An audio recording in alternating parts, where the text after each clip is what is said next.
Yo, what's up, y'all? Another week, another day, another dollar, another night for the Slightly Unqualified podcast. I am your most gracious, most humble, greatest of all time host that you could ever think of, Matt.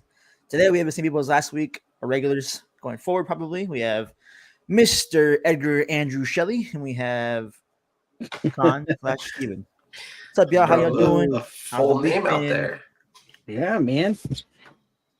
He's trying to get your, where you live. Next, he's going to tell him a list of all your fears, Right. the blood type. Should I just throw out my social right now? I would if I were Right? you personally. Nah. You don't So want what's up, that y'all? right. How's it been? Anything crazy or new that's not too personal that you guys can reveal to everybody? Anything special happened this week? Anything going to happen this week that's pretty special? Anything coming up? What's going on? Do you guys want to know about Garage Part 2?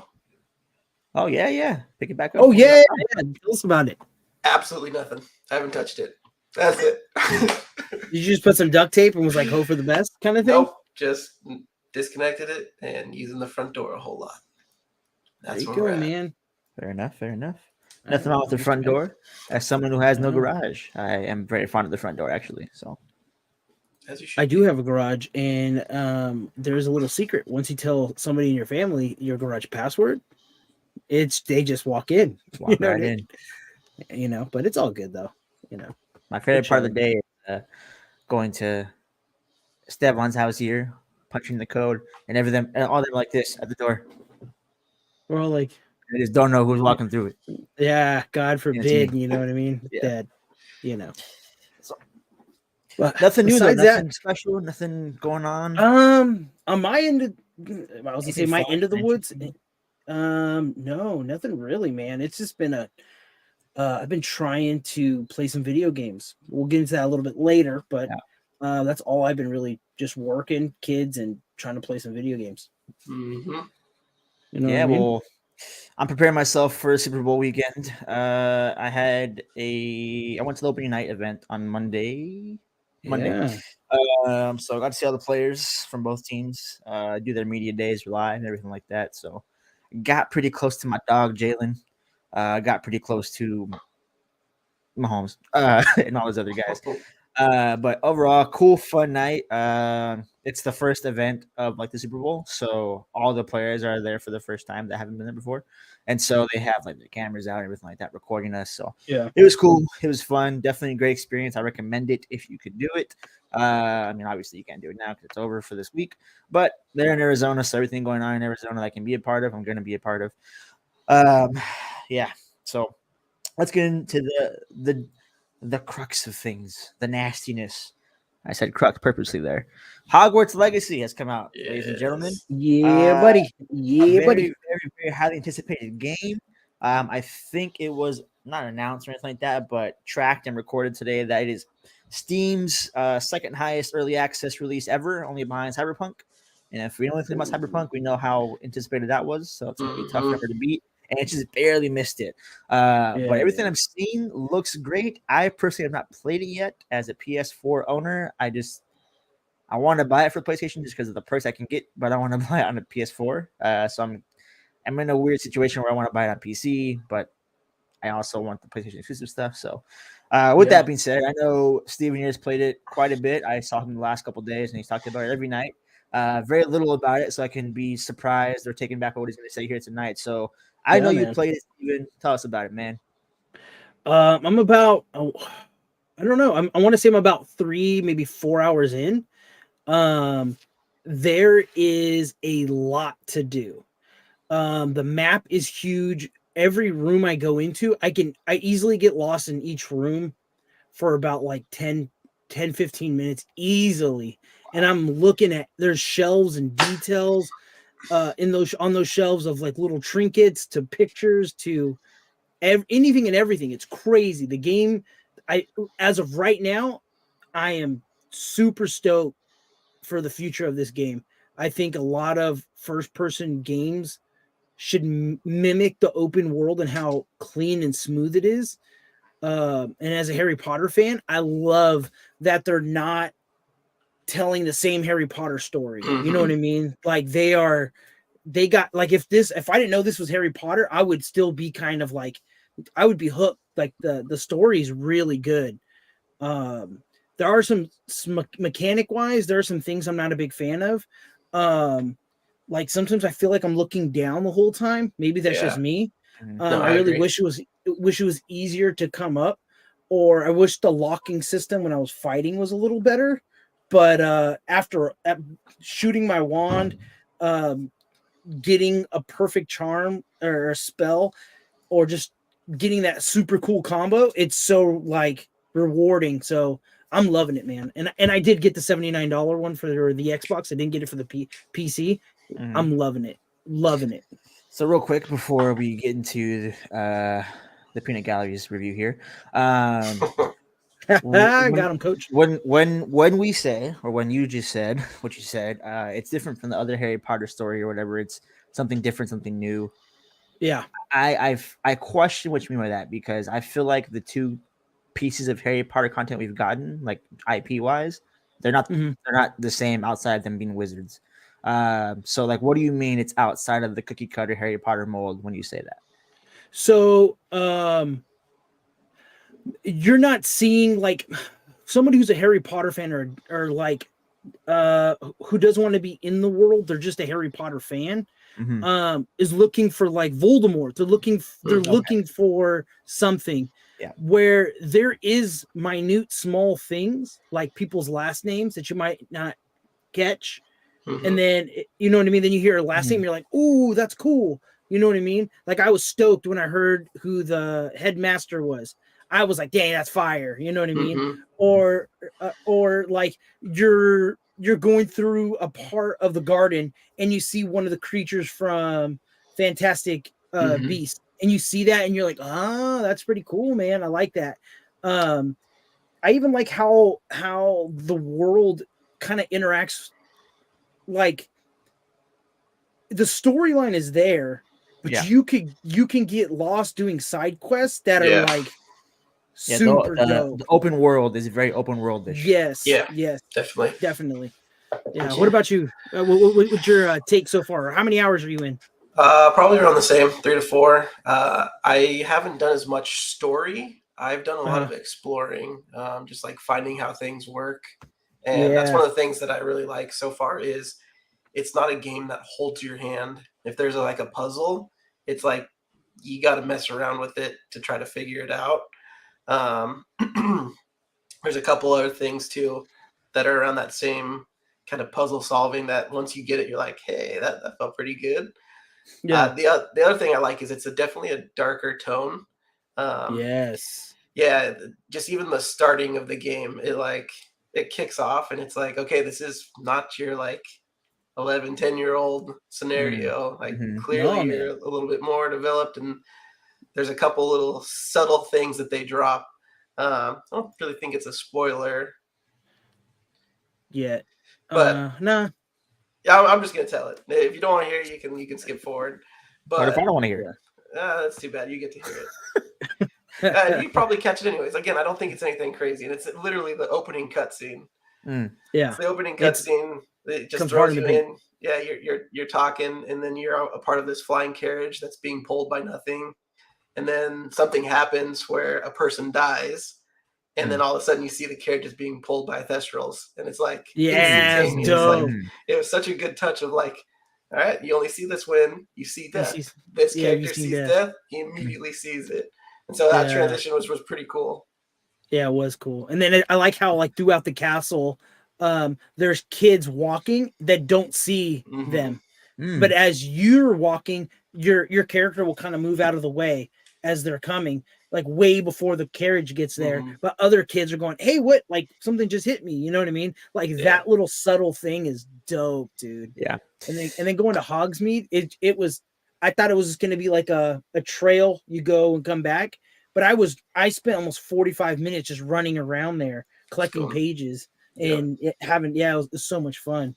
Yeah, I spent a lot of time in Hogsmeade just looking around, and that's the cool thing is there's definitely an overarching story, but if you want to just kind of get immersed and lost in the world, you got plenty of things to look for and do. And Like I thought I was like grinding pretty hard to find stuff, and I'm like not even scraping. Not even close.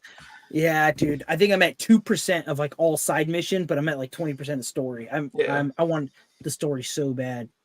It's really good. I haven't done much of the story. I've just basically been really like looking around and finding things and just opening up new parts of the castle.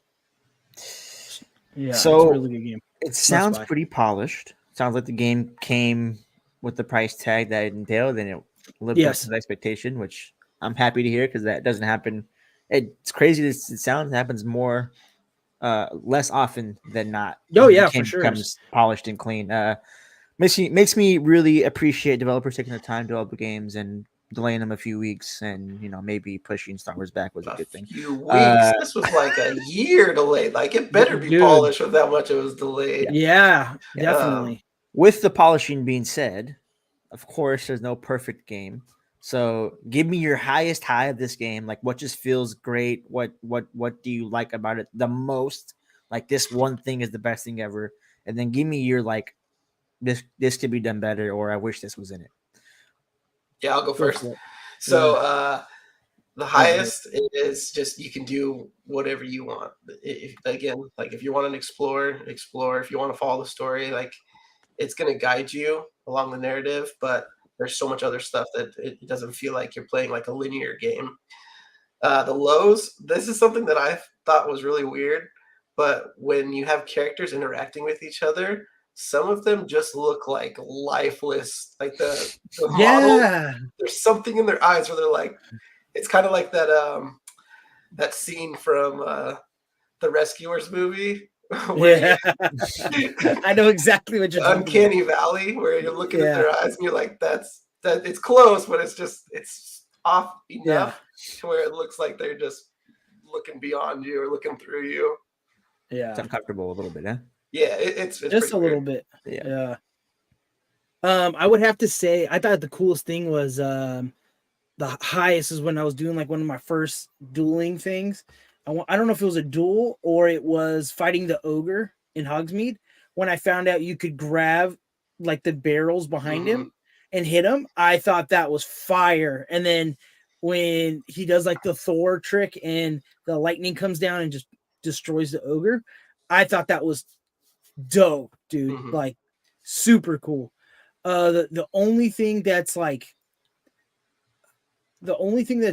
kind of like a down for me is the character customization. You kind of have to wear, like you have to look for chests to get like different suits and stuff, like different outfits. My character kind of looks stupid. Like, oh man, mine's the opposite. But again, like that's a different play style. Is like I've been hunting, like finding stuff. So I'm at the point where like I can't put anything else on, can't carry anything else because I have so already much stuff. Wow. Yeah. So I messed up and sold all my clothes on accident. So for like the first part of the game, I was in my pajamas. You know the undersuit. Yeah, the undersuit. And what's crazy is when I did it, I was running around and people were like, "Nice pajamas." You know what I mean? And then I figured out how to put my Slytherin stuff on. And now I'm wearing that and I'm kicking butt. But for a while, I had like weird clothes, but I was definitely handing that ass, though. You know what I'm saying? With those weird pajamas and stuff. Yeah. But I'm liking it, dude. I'm really liking it. Oh, so I have a question. I didn't really look this up. Did you get Slytherin? No. From the hat? No. So you didn't get Slytherin. Okay. The 4 people that I've asked who've played this game all got Slytherin. I got Slytherin.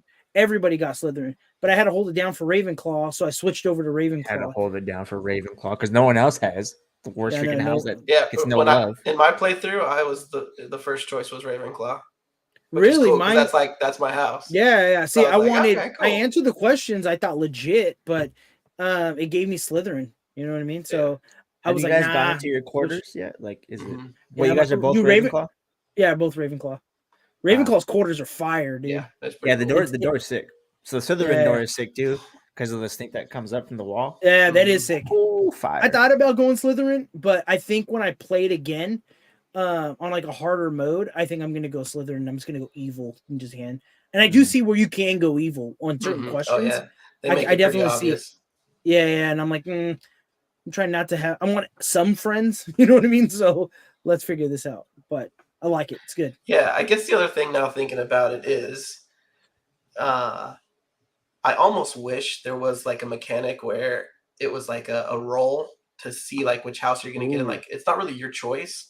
And then the same thing, which I feel kind of cheated a little bit, was the wand. Like I get people want to pick their wand, but I feel like it would be cooler if it was like this wand picked you, not like you picking your perfect wand. Yeah. But that one's probably hard to find like a common ground, because some people are going to want to make their exact specific wand, which is it was cool. But I was thinking like during some of the cutscenes, like, oh, it would be cool if it just spin the dice. Here's what you get this playthrough, or spin the dice. See, here's who you have to. I think that would have been dope. I would have been dope because when I clicked on Dragons, whatever, when I first clicked on Dragon, it didn't say anything, and then I select it, and before I went to like confirm it, I was like, let's move over to Phoenix. So I moved over to Phoenix, and it's all Phoenix, and I was like, that's tight. I like how it said that. It made me feel like this is the one you should have picked. You know what I mean? Yeah.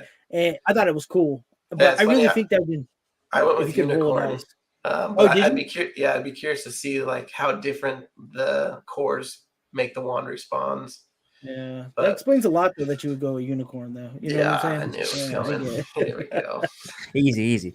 All right. So with this game coming out, you guys see the mechanics, everything like that. 2 questions for you.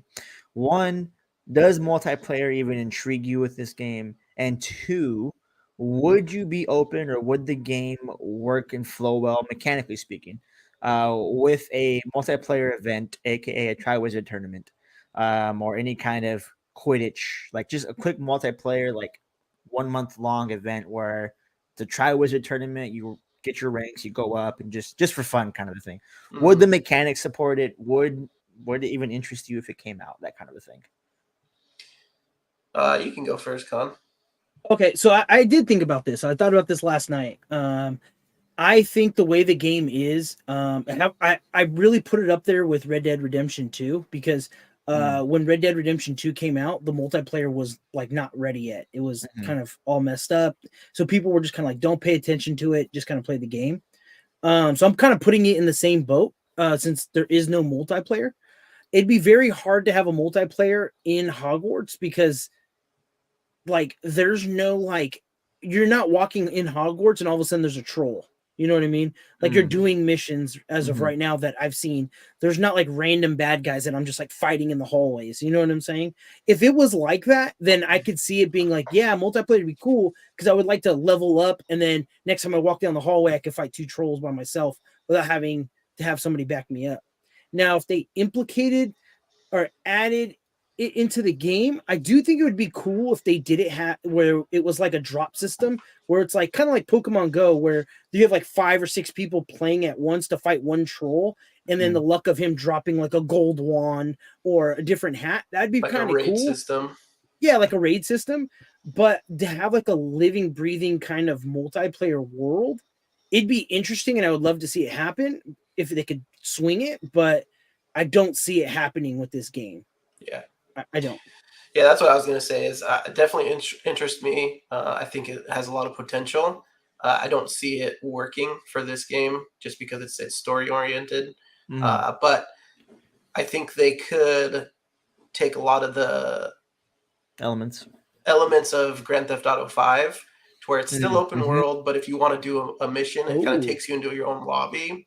That could be something that's cool, but it would seem kind of weird if it was just multiplayer and everybody's kind of doing their own thing. Like there's not like a class schedule where you have to be here. It would almost kind of pull you out of the game. But I definitely think this would be like their trial run of, okay, can we get the mechanics and the feel for a third person game, and then potentially do like an MMO where it's just utter chaos. Yeah, fair enough. We will continue talking about this game, I'm sure, for a very long time as we get to certain pivot points and everything like that. Probably not as in depth as we did today because it's the first big review. But it sounds like you 2 are enjoying it. I personally, although I can't wait to play it, I kind of can. Like I just want the best possible experience, which means I want this DLC content on the best system. no PS5 yet. Therefore, I won't have those two things come together. That's where I'm at right now with that. But I will live curiously through you both. Yeah, for sure. I will probably get my hands on one of your controllers to play it. Pause. Other than that, can't wait. But sticking to the gaming theme, E3 right around the corner. Gonna be a weird E3 because although it hasn't been announced yet, there have been rumblings from like industry insiders, not just like random dudes, reliable industry insiders, that Xbox, Sony, and Nintendo will all not be attending in any fashion whatsoever E3. That includes not taking any kind of stage or any kind of big like moment, if you were. It also includes not having any kind of show floor. So just nothing. Like you're gonna go there and see nothing about those three, which are the three biggest ones, obviously, in gaming. Let me just read real quick what I have here. Xbox current plans for the showcase remains unconfirmed. Previous years they've had a showcase, but recently they've had several layoffs and other cuts, making it kind of tighten its belt on a year that had no releases, which is last year, really. It comes as a surprise, though, given the support for the event in the past. Of the big three, it appeared they would be the most likely to come. However, it seems like they will not be coming. Nintendo makes sense. They have the Nintendo Direct that just actually happened, I think, today or yesterday. Yesterday. Although they've had Direct for a few years now, they have maintained a show floor at least. Seems like this year they're not going to be doing that. I don't really know why. And PlayStation dropped out a couple years ago because of disagreements over the Entertainment Software Association, which is in bed with Microsoft. Therefore, it's against Sony. Thoughts on the big three not being there? None of them, not a single one of them. Yeah, I think it mattered to the event. I think the question is, do they need to be there? I look at all three of those companies, and they are more than capable of holding their own, having their own directs, having their own keynotes, and people are going to either stream, go. I don't know if E3 is going to be like that relevant. Going forward, I'm surprised they're even still relevant now. Like, besides, what are they showing? You know what I mean? Is it just tech or is it just mobile gaming? Indie devs? Indie devs have their showcases, games that are going to be on all three. Cyberpunk, for example, like that was you don't have to be part of Microsoft to have an E3 showcase for Cyberpunk. So stuff like that. You can still showcase games without showcasing gaming hardware. I think my only thing with like Xbox specifically not coming is that if this Activision Blizzard acquisition goes through, it's going to be a big detriment to E3 because if there's no Xbox presence at all, that also means no Activision Blizzard presence. You guys aren't upset about like E3 going away? Like this is like a cultural thing, right? It's like imagine the music no longer had the Grammys. Like the Grammys are going away because there's no support for it. That's not like a big cultural shock to you guys, like as gamers. No, because I could have said maybe 10 years ago, I would have been like, oh my gosh. But the fact is, I get to look up every day information about stuff coming out. I don't have to wait a whole year before I find out that Hogwarts was getting released. As soon as the Civil War, they dropped. You know what I mean? Imagine you not finding out about Ant-Man in Quantumania. You went to go watch Avatar and then you saw it. You'd be stoked. Don't get me wrong, but as soon as it was ready, they dropped it. I get to watch it. I think E3 was great for what it did, but let it go, dude. If you wanna, if you wanna do something with it, get Xbox, get Nintendo, get PlayStation back in line. Do Monday Nintendo, Tuesday PlayStation, whatever, and then do indie guys all like in a line. But E3 is no. We got content in the middle of COVID when nobody wanted to be together. They figured it out how to make it work, and it was a home run. So why? No, I don't understand it. Why pay to be on that when you can do it yourself? And not necessarily better, but you don't have to pay to do it. For sure. I think if developers really want a platform, maybe moving away from E3, but really taking advantage of like TwitchCon or some kind of conference like that, I think that would probably be the next progressionary state to have. But how is it different?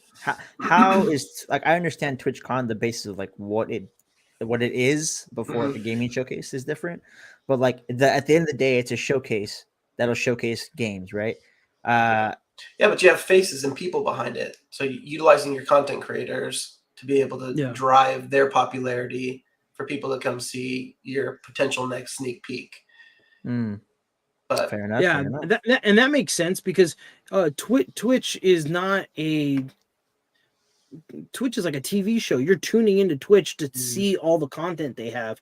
That's how those streamers is Twitch's product. So showing that to the fans, getting the fans involved, I understand. But E3, I think E3, if they could have made it healthier, I say, yeah, go for it. I would love to go to What do you mean healthier? Like if they had everybody involved, it's like, oh, you're going to go to E3. We're going to spend $200 on a ticket. We're going to go in and Xbox, PlayStation, Nintendo, nobody's there. It's like going to a car show and there's only 2 cars. It's like, could have took a picture of this, buddy, and just showed it to me. You know what I mean? Like, yeah, I feel like there's not a healthy environment. You know what I mean? It sucks because there's good developers out there that are going to be at E3 that are not going to be able to show off their games, but at the same time, it's like it's the big 3 right there. That's okay. When we get down to brass tacks, indie games are typically better than AAA games. Let's be real with it. So when you don't have a showcase coming out to showcase, hey, this game is coming out, look how good it's going to be, and then it comes out, no one's going to buy it because no one's looking for indie games. Then for sure, we have Xbox, Sony, and Nintendo pushing their developers, not anybody else's. They can care less about, unless there's like a partnership. They can care less about everybody else. It's very clear that all 3 of them don't care about anybody but the 3 of them. For sure. So when this great game comes out, they're not going to showcase it at their events. They want to showcase their games. So now this little indie developer that has the best game you've ever played in your life, you're not going to ever play it. It won't ever come to fruition for. What if it's like some revolutionary game-changing kind of game? What if if the first person shooter, GoldenEye or whatever it was, if it wasn't showcased, whatever it was, if it wasn't the first good one, if it wasn't showcased and put out there, and we never get FPSs, the entire last 25 years of gaming changes. Yeah, but the difference is those games came out when there wasn't as easy access to finding things. Like indie developers have tons of tools to get their name out there, whether that's social media. Shoot, I mean, even like Kickstarter campaigns, like they put a little demo of a game, and if you want to help fund them, if you're really invested that much and you want to see this game come to life, invest in the Kickstarter to help the developers get it up and going. For sure. Prime example is Among Us. They instead of putting out a marketing team, they gave that money to some big name Twitch streamers, and they were like, hey, play this game on Thursday with some of your friends and tell us what you think. And they did it and it blew up. Like the whole old school, we have to put out trailers at E3 and do all this that stuff's, you could get your cell phone right now and just do a review on your game or post it to Instagram, Twitch, anything, and that's how people consume it. Nobody's going to this, you know what I mean? Like, and I think it's even gotten to the point where content creators are realizing that there's a market for games that people don't really know about. Like I can think of a couple content creators that I follow on YouTube that are just like, this game's not done. There's going to be bugs, but it's cool. And I'm going to show you guys what it is. And I look forward to those videos because it's like, hey, this is new. This is different. Yeah, this is interesting. Yeah, like Rust. I hate that game. I tried playing Rust, and I think it's stupid, but I love watching people play it. I have no idea why. But it's one of those games. It's not a AAA title. It's if that, but it's fun watching people play it. And yeah, they got me that way. Well, I for one am upset that E3 might go away. It's just like one of those staples. It's I don't know how to explain it, man. Like the Macy's Day Parade probably has way less viewers every year, but they still do the Macy's Day Parade. That's just a staple of Thanksgiving. Like fire though. That's just how I feel about it. I feel like gaming culture is so inclusive of like indie develop. It's probably the most inclusive sector besides like film and cinema of like indie. Like I can make a game and make it go big because I can just get to E3 and have a showcase booth for sure. And this takes not having E3 takes that away, which is what I've been harping about with not just Microsoft. I mean, mostly them, but all 3 of them. Like they're trying to take away the voice of the small developer by either buying them up and keeping them quiet, or or doing this kind of thing where the platform we've allowed you to come onto because we're such a big presence, take that away from you guys. You guys have to come running to us. So that way, if there is a game that's going to be revolutionary and great, you come to us with it, and then we buy it from you, and then we keep you on as like, you know what I mean? Like, it's just the absorption of things is this just is another step that direction. At some point, the big three will own all the developers that matter, and that's, in my opinion, not a good thing. But, no, I don't think it's a great thing at all. But at the same time, E3 needed to adapt or die. Why didn't they, when they noticed that viewership was going down or whatever, why didn't they do a contract with YouTube and be like, yo, E3, YouTube sponsored E3 or whatever, and now you can watch everything on YouTube, and told PlayStation, but it's better than what you're at right now. You know what I mean? Like, no. The fundamental issue that I have isn't that, like, there's only so much a showcase can do besides change where they're showcased at, right? So to your point, they could go to YouTube and say, which one, YouTube Gaming isn't big enough to even think about going there. But you could say, hey, let's go to YouTube exclusively and do this thing for more money. But it's a lot easier to have access to Twitch as they already do now. E3's already streamed through Twitch, which is the bigger gaming platform in the first place. The problem becomes is that these three major companies that are built off the backs of these developers who have showcased at E3 are now telling everybody the culture doesn't matter to us, our money does. And that's as much as they are a business, which I'm usually on the business side with these kind of things. I usually side with them. They're the business, they have the money. Yeah. They're just slapping they're slapping the culture in the face, for lack of a better term. Like, I don't know how else to explain it. Like, the three of them decided not to do anything whatsoever, not even have a showcase floor, is like telling every gamer in the world that this thing that everyone loves so much for so long doesn't matter because we can just profit more by doing our own thing. And that to me is like just a slap in the face to the culture, is what I'm trying to say. I'm not saying it's right or wrong. Yeah, the culture that they've made billions of dollars off of, they're just saying the culture doesn't matter to us, it matters to you guys. But I digress. Yeah, I can see that. I just don't know if I was Microsoft, like, what am I getting out of it if I can do it myself? Which I guess that's to your point. Like, they're being greedy on it. They could think a little bit more, but at the end of the day, like, everybody else isn't what the business is about. It's about the opposite. It's about what do we get? True. Well, it's about the love of what gaming is. Like, the gaming was built off of indie developers. Like, Snake and Tetris was made off of some guy in a garage coding Snake or Tetris, not by Apple paying somebody to do it, or, you know what I mean? Like, it's just the blood, sweat, and tears built off of indie developers is what gave Microsoft, Sony, and Nintendo platform to even be that big of a company. And they themselves started that way. They were the indie developer at some point and then grew into what they are now, which is these conglomerates. And they're just saying, like, our roots don't matter. Forget where we came from, kind of a thing. In lack of a better term. It's like someone getting out of the hood, going big, living in Scottsdale, but I don't know, pick LA, Beverly Hills, and then just doesn't ever shout out their hometown again because they're so embarrassed of where they came from. It's like the hometown's gonna be like, yo, man, don't forget where you came from. Like, you came from us. But as long as the big three are getting money, that's never going to change, because it's like, hey, do I go put in 40 hours a week and get paid, or do I not and get paid? You know what I mean? I don't know about you, but most people are going to pick, I'd rather not go to work and get paid. You know what I'm saying? So the big three are going to do, they're just going to sit there and be like, no matter what we do, they're coming to us. You know what I mean? The day that an indie game is the number one game of the year, that's when PlayStation, Xbox, and Nintendo sit back and go, whoa, what just happened here? You know what I mean? I think to Matt's point, though, is I don't think they're going to let that ever happen, because as soon as they realize that's ours. Yeah, and then at the same time, it's as trying to support the indie developer. I'm not gonna, if my homie was in the indie shop and was like, yo, Microsoft's trying to buy us, do we keep it real or do we sell out? You sell, bro. Go, because that's only not always the case. It's not always the case. But more likely than not the case. But you at the same time, it's like, if they're going to give you the bag and you have one product, Yeah, dude, go for it. Mhm. Not But only that, but they're gonna be able to finance you making that game even better.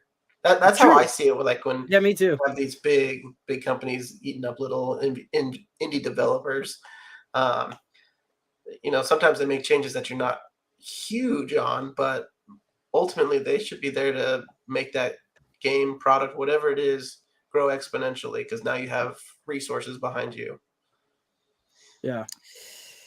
Listen, you guys are making good points, and I don't disagree with any of them. All right, I'm just saying that if Xbox I is going feel to you. say we're going to buy Blizzard for the culture, then don't in Let's the same breath go. say we're not going to E3. Screw the culture. Right. Anyways, moving on. I'm Let's just stick with letting the you know, gaming theme. just to bring that back one second. If Xbox does pull that trigger and they do take Blizzard, if they get it, if PlayStation stops crying, I don't even play this game, but I will make a WoW account just to support them. You know what I mean? Like they will get my subscription for that. Just like that. Listen, that's I've heard. I haven't played WoW, but I've heard it's a dangerous. It's just you play it one time and you're just trying to grind for 30 years, and that's what I've heard too. Yeah. All right. Taking to the gaming theme. Do you guys know?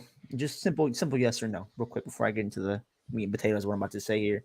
Did you guys know there was even a? He I gone. lost one. Did you know, Mr. Andrew, that there was a Squid Game like reality TV show coming? Sorry about that.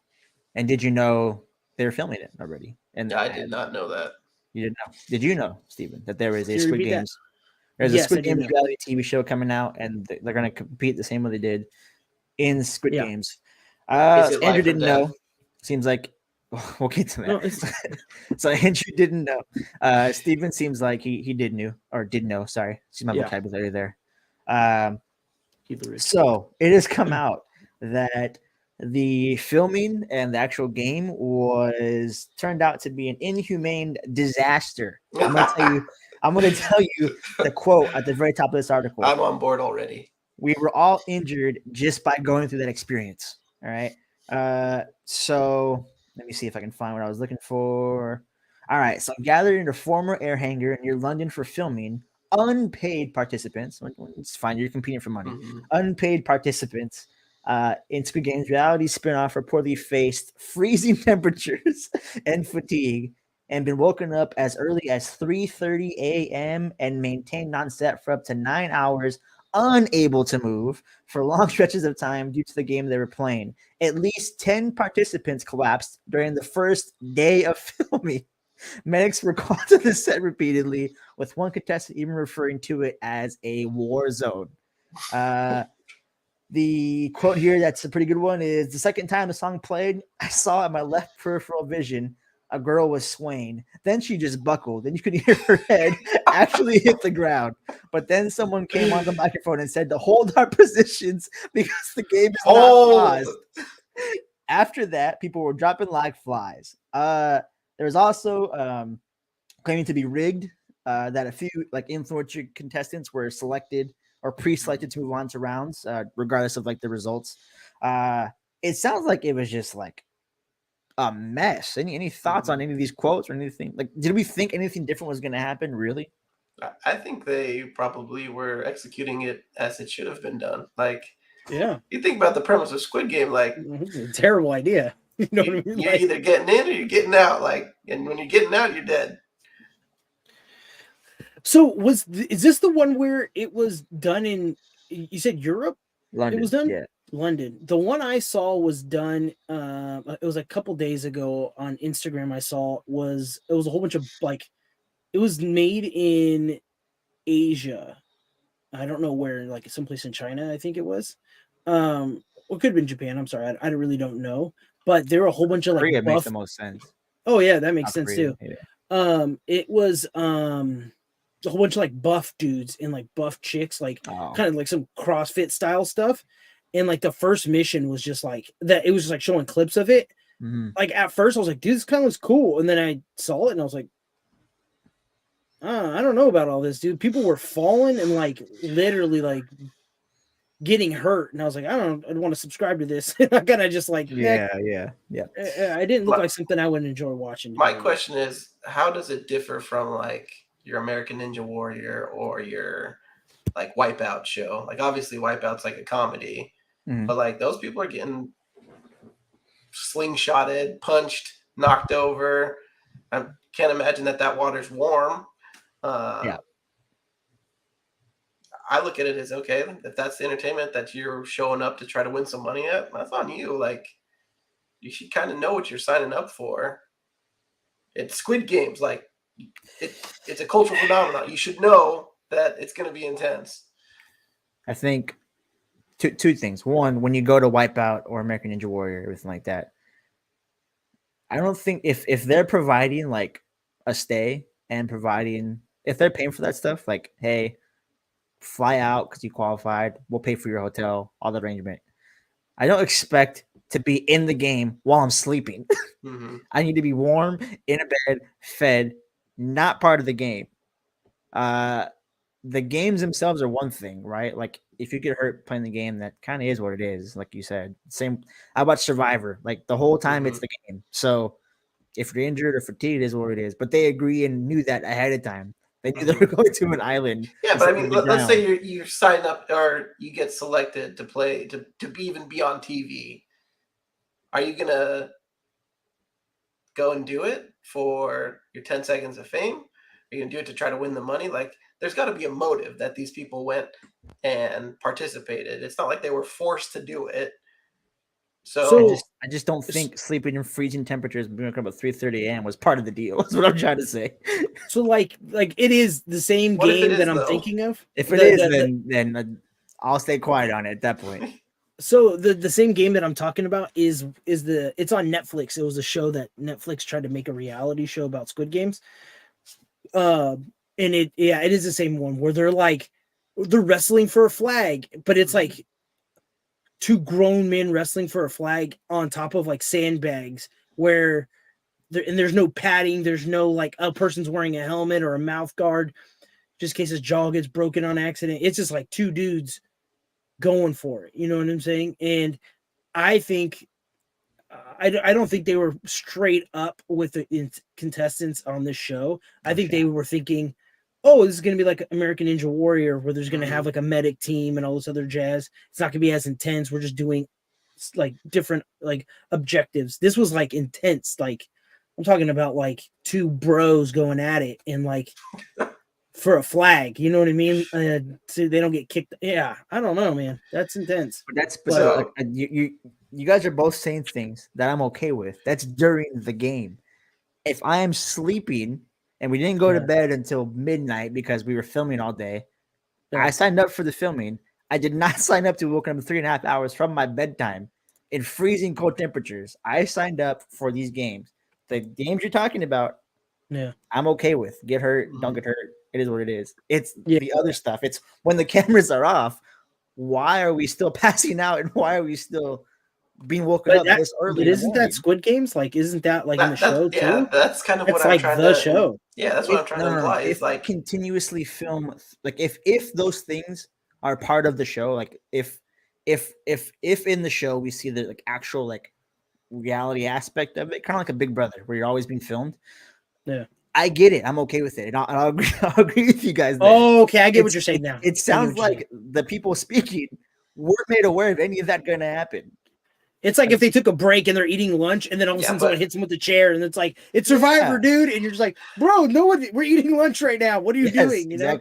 I get what you're saying now. Though, the title, the background of Squid Games you should be a little bit more well-versed to expect like, hey, this isn't going to be like, 5-hour recording session, then I'm gonna go take a nap. Like I would expect that's how it should be. Yeah, but is that authentic? That's not Squid Games. That's not Squid Games. If they make a Dungeons and Dragons TV show, I don't want to see someone get burned alive because a dragon shooting fire at them. Yeah, but if you signed up because this is Squid Games, a reality show, right?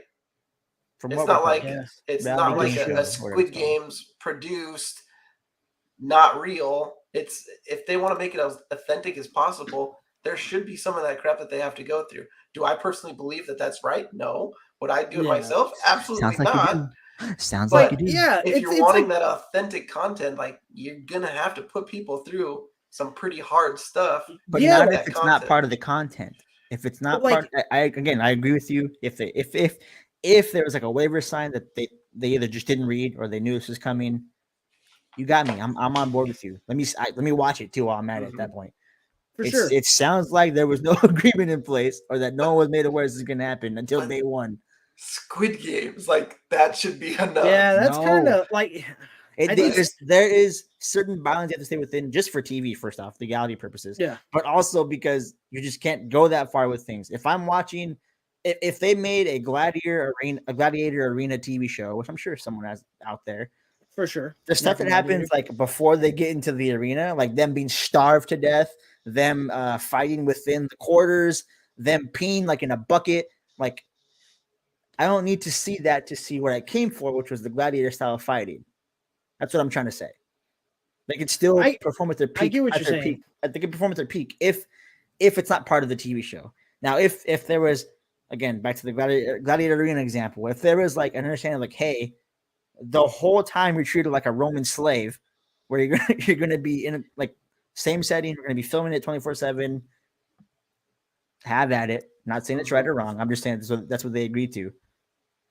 I'm on board. I'll be the first to sign up and watch it.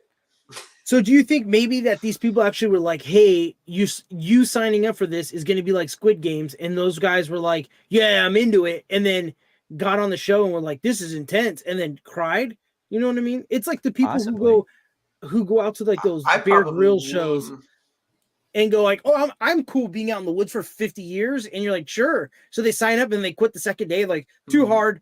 Like, I think it had a lot to do with that. I think people were like, I'm jacked, I'm yoked, nothing could stop me. And then they got punched in the face on accident and was like, I didn't sign up for this. You know what I mean? And they want to go home. So yeah, I can see that.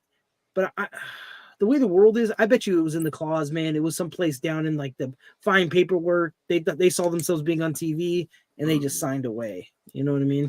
Yeah, I mean, think about it. The reason they're going on this show is they either want to 10 seconds of fame, publicity, or there's got to be some cash prize. Again, I don't know anything about the show. It's the same exact amount of money you would have gotten in Squid Games, 4.56 million, something like that.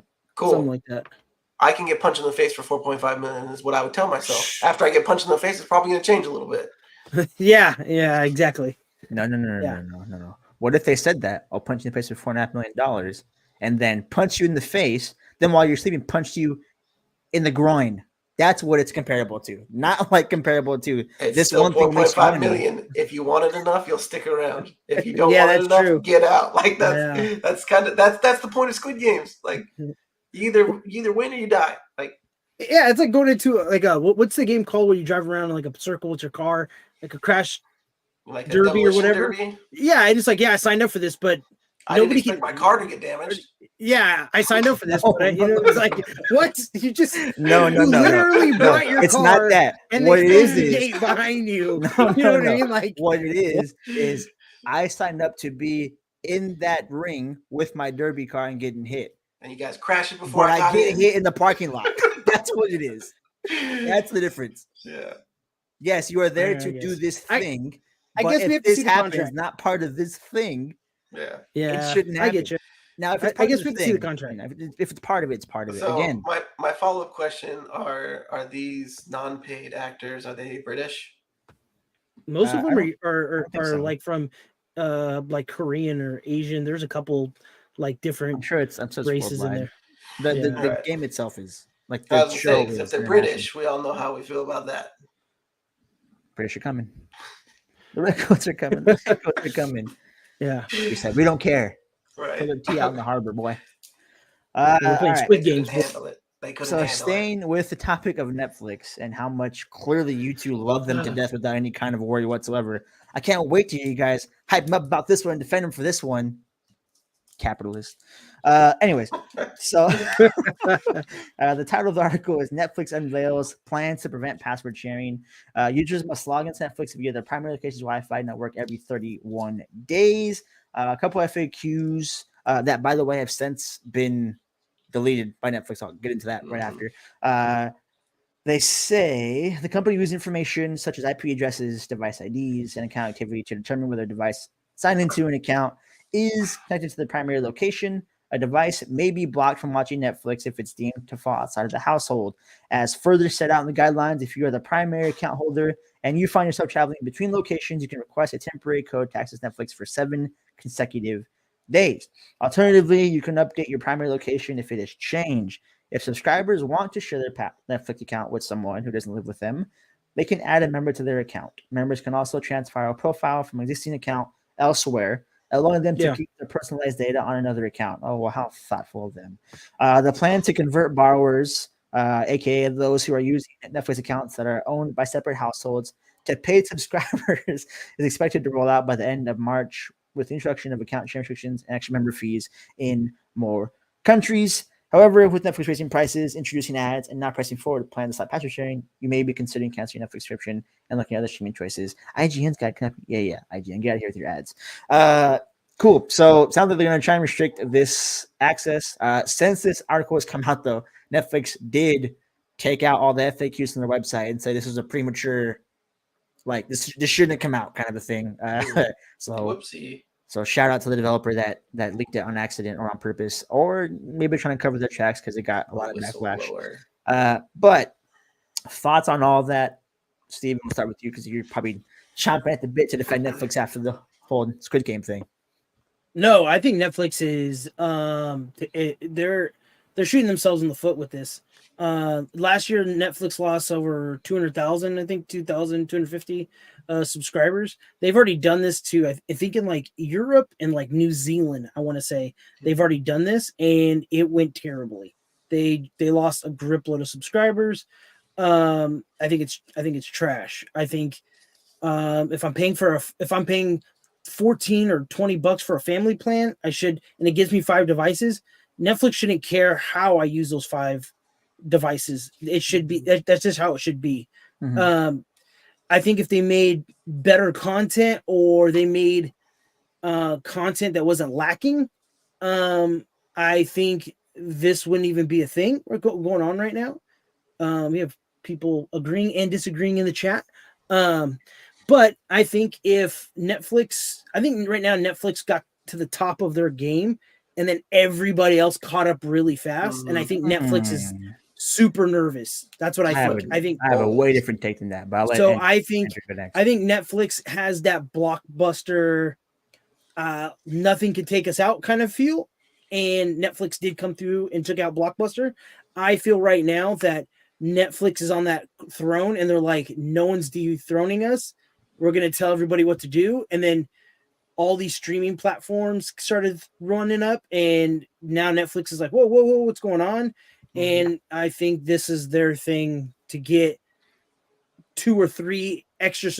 I think they think in their head that they're going to go like my aunt, I'm throwing my aunt out there. She uses mine in the other side of Arizona. I think Netflix thinks that she's going to cancel or I'm going to tell her she has to get off and that she's going to subscribe. Mm-hmm. You know what I mean? I think they think they're going to get more where the numbers are not showing that. It's showing the complete opposite. But yeah, that's how I feel. I think the biggest misstep that Netflix has is they think they are too relevant.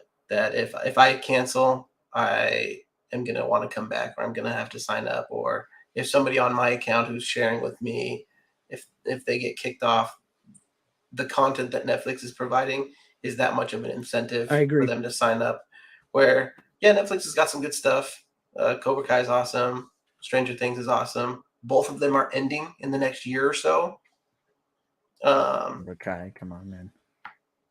So I think that they're just stuck in a rock and a hard place because there's a lot of competition that is pumping out some really good content. And honestly, with them taking The Office off of Netflix, that was like the biggest thing for me. I'm like, I don't open Netflix that often anymore. But I see how they're trying to make it less controversial by being like, yeah, you can split the payment or you can add somebody on for this. And because that's really what it comes down to is that people don't want to pay the full price, but they're okay with paying half the price with somebody else. So that's what they're trying to reason it out. But the hard part is 2017, Netflix tweets that sharing is Yeah. love. Love is Yeah, password. I saw That's that. funny. That That is funny. Woo! Yeah. that did not It's age well coming- for you yeah, guys. coming That right did not to- age well. So let me give my. Remember, I told you guys I'm usually on the side of the business. I usually Mhm. am, and you guys are about to show. I'm gonna show you guys it pretty well here. Not like I'm not pretty well like I'm smart or anything like that. Just like I defend the business on these things. True. Okay, so the That is statistics definitely are one thing. Like Steven said, they lost I think 2 million subscribers, and they expect to lose another couple 100,000, if not another million in the next year or so. Mhm. This is gonna sound crazy to you guys, but a drop in the bucket for Netflix. Let's be honest with ourselves here. Both those numbers. The market share Netflix has, and this is market share, not like total subscribers, is like 20% or something like that. I think next closest one is HBO at like 15%. That's a massive gap in market Mhm. share. That's like a gap as big as like Verizon Wireless and like Mint Mobile. That's a massive gap. So, with that being said, there's nothing Netflix needs to do or will do to maintain subscriber ownership. What I mean by that is the people that are going to cancel are going to cancel regardless, and the ones that aren't going to cancel. I think okay, let me clarify something real quick. I think maybe Amazon Prime Video might have as many or just like slightly less subscribers than Netflix. I don't count them because everyone has Prime and it's free with Prime. It's cheating. So I don't count that. With that being said, the quality of content has not been that bad. I don't think. It may not be your guys' cup of tea, but it hasn't been bad. I mean, they've had multiple Oscar-nominated films the last couple years. I think they have a couple this year. They have multiple Emmy Award-winning TV shows the last few years. Wednesday just came out, which was the biggest TV show on the planet for like 2 months. I forgot about Wednesday. I think besides HBO Max, I think Netflix personally for me has the biggest pool of original content. That's the best in my opinion. And that's just me going based on the fact that when I open up my TV, I click Netflix first before anything else, even though I don't watch a lot of Netflix things. But with that being said, everyone reported quarterly losses this last quarter on streaming services. It has to do more with pricing than it does actual like content, if we're being real with things. It's getting to the point where it's costing as much as cable subscriptions, like just having all of them together. So you have to cancel something. And so therefore someone just loses out based upon what someone watches the most. With that said, it's still a 6% gap between the next closest person and Netflix. So I think what really is happening here, I think Netflix has such a strong market hold and such a strong market share that it won't go up too much more to make a revenue difference. The people that are using Netflix are not going to cancel it. Like it's hard to explain that, but like no one's canceling Netflix the same way no one's canceling Amazon Prime. Like no one's canceling that. It's just what they use because it's just so convenient and useful. So what's the alternative here? We can't grow our subscriber history by like just having new acquisition customers. What we can do is the ones that are true customers, so they're not going to cancel Netflix, we can hit them with the subscribership. So to what Steven is saying here about his aunt, if Steven had 5 people sharing off his account, I don't know if he does or not, and his aunt doesn't subscribe. It's actually 6. Let's say like your 4 aunts don't subscribe, but the one does. They don't lose any more subscribers. They actually gain one, even though 4 people don't watch it anymore. Even if we go down to all 5 not watching, but you still have it, they still have not lost subscribers. They're only keeping the one they already have, and then maybe getting more on top of that. Yeah. So there is not a losing situation here for them because of that. Oh, there's a huge losing situation for them. Huge. Right now, Netflix, besides out of all of content for Netflix, how much of it is owned and produced by Netflix? A small amount. Yeah, I know. Right now, a very small amount. The only thing that Netflix is the best example I've heard was Netflix is like a food court. There's Subway, McDonald's, there's different food companies out there. Well, once they realize, oh, we don't need the food court, people are going to Subway down the street, they're going to back out of that food court, and they're going to back out. That's why you're seeing these. That's where you saw where's the Office streamed at right now? Peacock. Peacock. So Netflix lost The Office. So when Netflix starts losing and contracts are starting to get up, like with like I'm a huge anime fan. When they start losing those shows, there's going to be a lot more anime fans going, "Oh, I don't want to watch." They lost Attack on Titans. They lost different Naruto. They got Demon Slayer. That's awesome, but they're losing IPs at a rate where it's not going to be worth it to me, and they will lose a subscriber. Because when Crunchyroll or Shippuden comes out, or they have their own streaming service, I'm going to subscribe to them. I'm not going to, I go to Netflix because there's a couple shows that I like to watch on Netflix. But once Netflix loses those IPs and it's just Netflix TV shows, I can only think of maybe 4 or 5 movies. That's even with TV shows that are exclusive to Netflix that I like.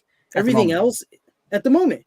But at the same time, if they're charging me $14 to watch their exclusive stuff, I don't think the money's worth it to me, because I'm coming to that's incredibly that's incredibly short-sighted and kind of narrow-minded to say, in a sense, because in 5 years there could be your favorite anime ever on Netflix. Right. It could be. Yeah, 100%. But as of right, it would just I can just cancel it because I'll never watch it again. The IP they have it's still like large enough and broad enough that it's gonna be there for about 5 to 10 more years. By then, they're going to have if we think about the essence of Netflix and what you watch, the trending now, like layer, is usually always their TV shows or movies, and the ones talked about are usually their TV shows and movies. So The Office got lost. What they do? Got Stranger Things. Yeah, it just replaced it. It's just looking in their top 10, you see Tiger King, one season. It was all time. Relevant. It's all time. This is their all time. Okay. This is their views. Squid Games, yeah, everybody watched Squid Games because it was pop culture, like it was everywhere. It's amazing. But there's stuff here that once you get past 10, or once you get and there's a couple in the mids that in between 1 to 10 that they're done. Those shows are done. It's over for those shows, right? Okay. So if I get rid of Netflix right now, there's nothing on Netflix that's keeping me on Netflix. But maybe Wednesday, but even then it was a good show, but I'm not tuning in to see Wednesday. Like maybe there are some people I tune in for a lot of the older anime stuff and like these weird documentaries, but those documentaries are not owned by Netflix. A lot of those are owned by different companies that are waiting for that contract to finish so they can pull their stuff. So if Netflix's original content we'll just give them, say, 20 good ones, but right now they're at 100 TV shows and they only have 10 good ones. I'm not paying $14.99 for that. I'd rather go watch the stuff that I know is good and I know what I'm getting for my $14. You know what I mean? Like, that's what I'd rather do. The only reason I have a family plan is for my aunt and then for my mobile device. If I can get it down to $9, maybe $9 is worth it, but yeah. So then this change here now doesn't even matter what you're saying. The contract expires. If in 5 years they never make this change, they expire regardless. You're going to cancel. Yeah. I've been debating. Then to the topic at hand, this doesn't matter to what I'm trying to say to you. The point is they're going to lose subscribers regardless. It's more of like a final. It's more of like the final push for me, because this is the tip of the top of all the bad news Netflix has been coming out with. The fact that they're canceling shows that have good following. The fact that they're canceling shows that have TV though. I mean, that's going to happen on TV. Yeah, 100%. I love Titans. Doom Patrol canceled. I love Doom Patrol. I'm not canceling HBO Max because those things can cancel. As a consumer, I have the possibility of canceling. Of course. You don't. But see, that's what I think with Netflix is it's price raised. Then it was, hey, these shows are not hitting what we want them to hit, so we're canceling the whole show. It's like, dude, you guys are losing shows to different IP, to different streaming companies, and then you're canceling your own content. That it's like, dude, you need to have as much content available so when these people leave, there's something for people to watch instead of coming out with a reroll. Hopefully this show's good, and it's like, what? Like, I just think they're shooting themselves in the foot by getting rid of so much content. That's just in my opinion. But get to the password sharing. That's what I'm trying to get to. This doesn't affect what you're saying. Let me chime in real quick. Yeah, go for it. So I think it's because Netflix has had a change in what their priorities are that they're getting such this negative publicity. Because at first, Netflix always has been about the views. How many people can we get to view our stuff?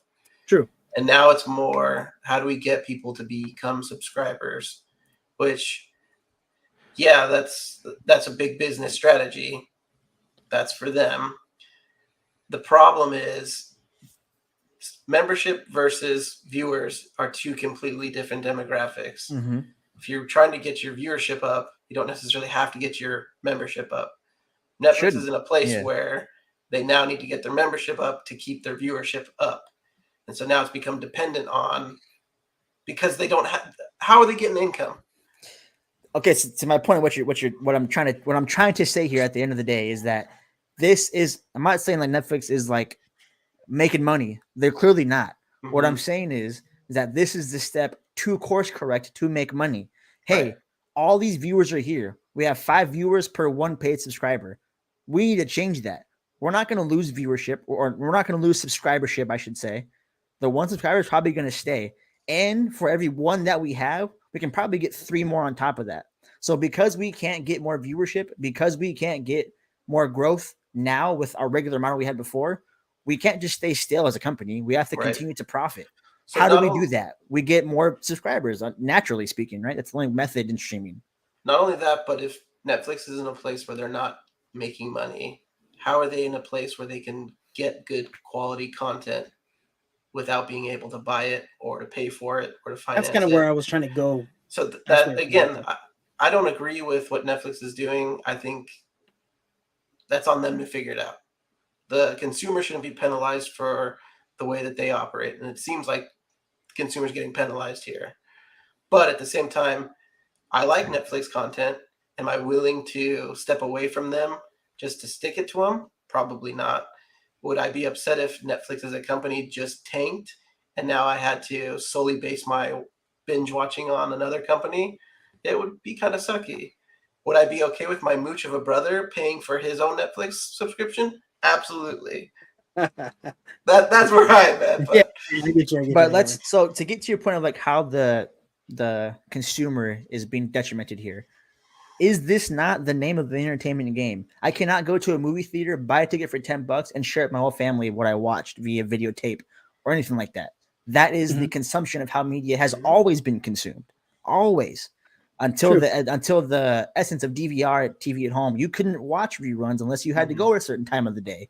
That's just how entertainment's always been. So for the 4 people complaining about the 1 person paying for everything for the last 30 years of their life in terms of like Netflix, you go to a theater and spend $10 to watch a movie 1 time, and you can't bring that home for me to watch. There's no difference. There's no difference. The box office numbers don't go down because of that. If that makes sense. I think the majority of the people that I don't know if this is true or not. It doesn't affect me because I already paid for it. It's going to affect my brother. I don't. True. Yeah, I don't because he doesn't pay for it. So if they do it, great. I don't care because I'm not that person. I'm the person that's sharing. He's a mooch. Cool. Kick him off. So I think if Netflix, somebody in the comment, Rebecca said that the foreign, because I think she has a VPN or however she gets her content. She's probably stealing it. I know, right? The foreign catalog is amazing. That is true. I was at a buddy's house who has a VPN, and he had way more movies and content, you know what I mean, on his Netflix account than I did. I thought that was awesome. If they opened it up and just made it visible everywhere, I think it's worth it to me. But the fact that I know that's not Netflix's fault. Yeah, that's not Netflix's fault. I totally understand it. I think it's cool, but I'm looking at a top. It says it's the top services, like it's a map of the world. The Canada and the United States, not even close. Netflix doesn't even. They're not even in our top 3, or they're 3 now. It's Amazon, Disney Plus, then Netflix. For what? Active subscribers? Active subscribers, like, and most watched. Most watched is one thing. most watch like doesn't hours pay the based. bills. Let's be real. Like Then that isn't that's that's the not what point that I was pays the trying to bills. make is getting eyes on the content. It doesn't matter anymore. It used to be, hey, how many people can we get to watch? Because now they're going to come and be a part of our services. Yes, For That's sure. not their model anymore. Their model is, hey, we need more money, therefore we need more subscribers. So right now, Netflix is it shows from 2018 to 2022. It does show Netflix just killing it. They're still miles ahead of everybody. except for Prime, I think. Because Prime's free with what you get, so Yeah, kinda hard to beat Prime's no. Yeah, So when it comes to strictly streaming, like streaming content, like the most watched, active users, music, and everything, or just no, just content for streaming, like TV like entertainment, TV shows, entertainment like that. Disney Plus, I would think because of all the kids, Muppet Babies is running right now in my house. You know what I mean? Because of the kids. So I get that it's a little jaded because it's just constantly running, but Disney Plus is making a run for it with new subscribers and in hours watched, but they're also Disney's also purchasing IPs left and right, trying to boost their catalog. So, but even Disney's not in the same financial predicament that Netflix is in. They never will be. But to the point of like what I'm trying to say, and like if you're bringing up Disney, we can bring them up. They just reported losses of subscribers for the first time in their history of Disney Plus. Yeah. So like, and they went like, from it's not like the business model is working for everybody. It needs to change, unfortunately. Like, and Netflix has always been the pioneer in this category of how these things change. I guarantee you, all of them are going to mock them now. Disney Plus, HBO Max, Hulu, yeah, for sure. And then in 2 years, they're going to do the same thing because the top dog led the way. Mm-hmm. So it's the Apple conversation. Apple just has the market share and does what they want. Netflix is unfortunately the same way, and everyone's going to follow behind them until HBO Max takes over. I pay HBO for Max all mine, so it doesn't matter. Not to me, at least. It's hurting me, but I'm on their side. To me, with it, and Netflix actually, when Disney lost, Netflix technically gained. But Disney lost around 400,000 subscribers. From August to the end of last year, as like the 31st. Netflix did add, but to me, my money's not. I'm not banking on Netflix. I don't. Netflix comes up third in my options of things to watch, but. That's just real quick. This has nothing to do with Netflix whatsoever. Your Crunchyroll thing might not ever happen. Warner Bros. Owns Crunchyroll. They had it on there for like a month and took it away. So good luck waiting for that. Cool. Let's move into our final thing of the night, our big game, the game that your ever so humble champion, will win. We're gonna do an over under. They're really or not an over. Yeah, over under. Yeah, there's gonna be a winner. It's opinionated. If Stevie wants to call a winner, he's more than welcome to. He is I'm definitely going to call a winner, and whatever you say, Andrew, you're definitely winning tonight. So So got this, buddy. The way the game works is Steven's going to ask us, just give us something, topic, a person, a place, whatever it is, and he's going to say overrated, underrated. I guess we can say just right. I don't know how much fun just right is. It's kind of just copying out. Boring. We'll figure it out. We'll say it's over. Just right. We'll do over under. We'll do over under, and then we'll see where it goes from there. So we got a couple categories. I do want to throw in one of the comments of the night. Podcast almost over, but it did say "Buy Eagles buy." We're going to be pinning that on the Twitch top. So thanks, man, for the top comment. Appreciate it. Let's do this. All right. So the first one, we're going to go, since we were talking about TV, we'll bring it up. I have my feelings on this, but I want to know if it's overrated or underrated. And I'm going to say Breaking Bad. What are you going to say? I've wants to go first? And Andrew, since you were first one to say the ooh, we'll get you going first. Overrated, underrated. Keep it to about 30 seconds of an explanation. Let's roll. I definitely feel like it would be overrated just because it's talked about. However, it's still a great show. I like it a lot. I've recently been rewatching it, but it got way too much hype for its time. I think there was some episodes that were really good, but there was a lot of episodes that were filler, and a whole season I can think of that was just like, yeah, I can feel you on that one. That same person. Okay. Guess that means I'm up. So let me start by saying go Birds. If you're not the Chiefs, don't speak to me because you're not playing us this week. So overrated, underrated. Breaking Bad. Let me tell you, probably about the most overrated TV show I've ever seen in my life. Not better than Narcos Mexico. Not better than Narcos. Not better than even Prison Break. I put it right there with Prison Break. And for them to think it's like one of the greatest things since sliced bread is unbelievable. Unbelievable. They make it seem like it's the best TV show in the world. They make it seem like Better Call Saul spinoff is just an amalgamation of how great that show was. Look how good this one is compared to that one. And because that one was so good, we can get out of here with that. All right. Mm-hmm. Give me Muppet Babies over freaking Breaking Bad. All right. I get you there. And I'm going to be the decision maker. But you said overrated, Andrew? I said overrated as well. I'm going to also go overrated. It's a clear overrated show. I tried 3 times to watch it. It wasn't there. But good. All Overrated, right. but good. Let's clarify that. Yeah, it's good, but it's overrated.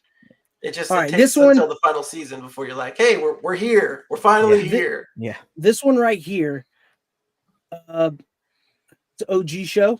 It's called Friends. Do you think Friends was, remember, overrated or underrated? Remember, think about the time when it came out. Overrated, underrated. Matthew, you go first. I'm 25 years old. Okay, let's be very clear about that. As don't cut it too deep. Don't cut it too deep. As iconic as Friends is to everybody else who is 50 years old and older, you know how like Big Bang Theory is for us now.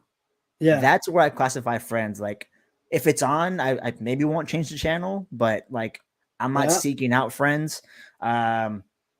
It's just like I don't understand the love behind it. Give me Seinfeld before. Give me Seinfeld and Martin before I get Friends. Yeah, I agree as well. Overrated. There's no debating on this one. About the show, like it's a comedy in front of a live studio audience. There was nothing like trailblazing about it. Yeah. I think there's a big like cult following of it, but yeah, very clearly cult following. So we have in the chat somebody saying overrated too. So I think it's a landslide overrated. Overrated. And it hasn't aged well. Yeah, not aged well. Like, you know, like that 70s show, Fresh Prince, those Martin, it translates really well even to this time. Mm-hmm. Friends, it does not. No, it's just all right. Next one, we're gonna go into food or fast food. I'm gonna say is this overrated or underrated? Let's go the double from In-N-Out. Is it overrated or underrated? I think I go first. And everybody here has had one, right? Like, yeah, of course. Okay, just making sure. All right. Let's go with you, Andrew. What do you got? That is a good question. I am definitely with the chat on this one. I'm probably gonna lean towards overrated, just because you have like people that are like die hard. In-N-Out is the best burger. Don't get me wrong, In-N-Out's a good burger. I like it, enjoy it. Yeah. But there are far better burgers. Fast food burgers. Fast food burgers, yeah. Yeah, I'd say it's overrated just because of how people react to it. People react like it's like the God sent burger. Yeah. Okay. All right, send it, Matt. Well, I don't think we're going to debate at all tonight. Until now, underrated, man. The double from In-N-Out might be the greatest burger, not because of the taste specifically, but because of a few things. I can get into a mile-long line and be out of there in 5 minutes with a hot, fresh burger. Okay, I could have $4 in my pocket. I could buy double with fries and a drink. Come on, wait. Five Guys isn't fast food. Takes 30 years. Number one, delicious burger. Takes 30 years. Okay, I used to work with this guy down here, Mr. Andrew, and we used to have to order Five Guys 2 hours ahead of time before we could even get our lunch. It was disgusting. For the amount of difference I can get in an In-N-Out burger, give me it all day of the week. Price difference. There's nothing any other fast food burger has over this burger outside of flavor, but it compensates for that with everything else, with price. and just quickness. You're literally in and out. I didn't realize like the name of it until like 2 months ago. Because I was in a line that was like a mile long. I was in and out. That like is 2 true, minutes. man. Every It's time you go to In-N-Out, unbelievable. it's like a mile long. But you're out of there like 5 minutes. But So are you full after you eat a double? Like let's A say double-double let's say specifically? just burger, not fries, not drink, burger. Because I know I could throw back 2, maybe even 3 easily. because it just feels like it's mostly air. Okay, well, I'm sorry you. Just, I'm sorry. Just burgers. I'm sorry you Husky boys can't finish a burger in one sitting, but I can. Okay, I'm good with just one burger. I don't care. Like, all right. I don't care about the bun being full. I'm gonna have to go with Andrew on this one. In-N-Out is no it's double specifically. okay. The double is one of the most consistent burgers of all time. You know what I mean? But to be sent by God, I don't know about all that, man. Sometimes I feel like a Five Guys burger just hits the spot like better than yeah. I'm gonna say You want to know why it hits the spot? I'll tell you why. Because you're hungry. And you're like, oh, I should get a burger. You don't get it for 3 hours, so of course it hits the spot. You've been hungry for 3 hours. All right. We'll go to the next one then right here. This is one of my favorites. So it better not be anybody talking that shit. Overrated or underrated? The Crunchwrap Supreme from Taco Bell. I feel like it doesn't get enough hype, but Yeah. tell me how you guys feel. Yeah. So I have strong opinions about Taco Bell. It's so strong that I don't care what the menu. It could be a Baja Blast. Underrated. Everything at Taco Bell is underrated, dude. Okay. Taco Bell. When we talk about heaven sent fast food places, I think God literally hand created Taco Bell himself and said, "Hey, Holy Spirit, when I send you down there, make sure you stay at Taco Bell a little bit extra longer." Taco Bell. Yeah. And then the Holy Spirit said, let's make a perfect creation. He said, Crunch Wrap. Thank you. Give me the Crunch Wrap any day of the week. It is underrated, as all Taco Bell is. And I don't care about what happens after I eat it. I'm eating it and it's delicious. God giveth, God taketh away. That's how I see it when it comes to. All right, Andrew, what are you saying? Underrated as well. It's definitely like an item that people sleep on too. Like I know I've been caught sleeping on the Crunchwrap, but when I get one, I'm like, oh, this was a good decision. Dude, but I'm right there with you, Matt. Like I don't think I've gotten maybe one thing off of the menu of Taco Bell where I've been like, that didn't slap. But like you could try something new. And the fact that they are so creative, they got tacos. They do it like 1,000 different ways.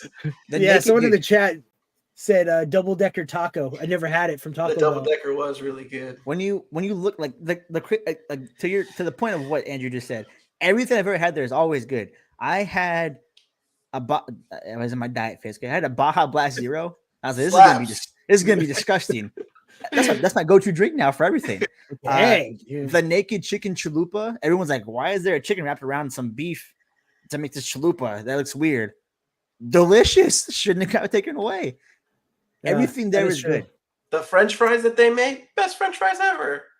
Mm-hmm. Yeah, my wife thinks Del Taco's better, by the way. The only thing, not wait. Yeah. That's like dollar store Taco Bell. No, Del Taco has better French fries, but let's not get into that. Yeah. Go ahead, continue. I haven't had their chicken wings from Taco Bell. If you guys have, I haven't. Oh, the wings are bomb in the chat. The wings? I never had Taco Bell wings. The wings. I didn't even. I saw it the other day. I'm about to go to wait. I can confidently say that I've never gone to Taco Bell and said, "Wow, the wings look like I should get those there tonight." Somebody in the chat blew it up. Said the wings are bomb. Chick-fil-A is testing wings too, but. Hey, then you could say that Taco Bell did it first. You know what I'm saying? I will say I'm a chicken wing snob, so I'll have to try that this week, and we'll have to report back.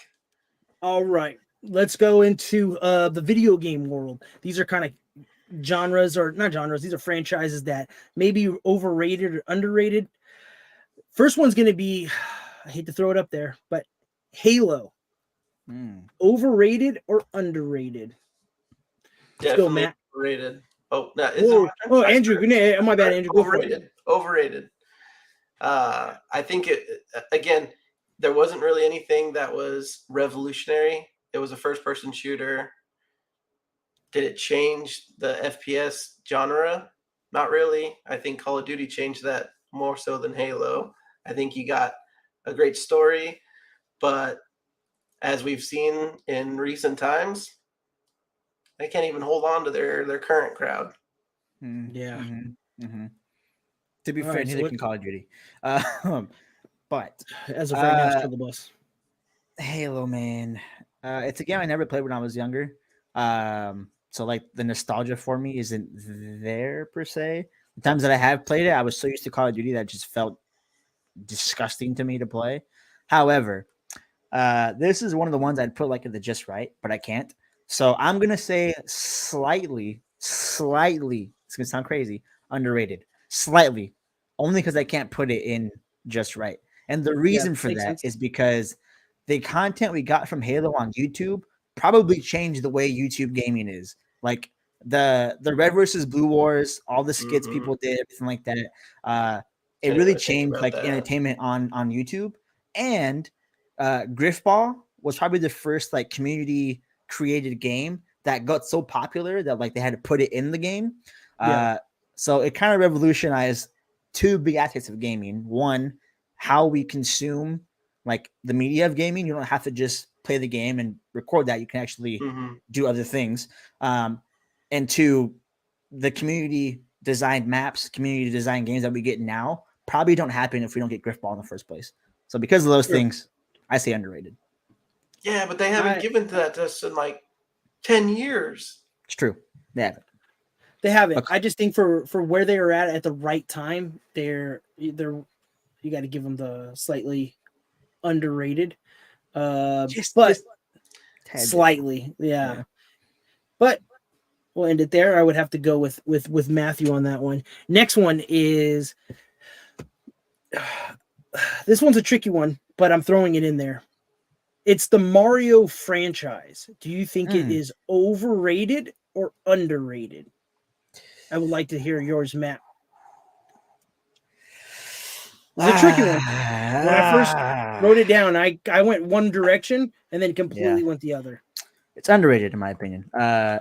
Just because the franchise has brought us so it's the same thing I talked about with Halo, kind of like it just brought forward so many enjoyable games that are like great, right? Like party games were a thing before Mario Party, but Mario Party is like the best party game in the world.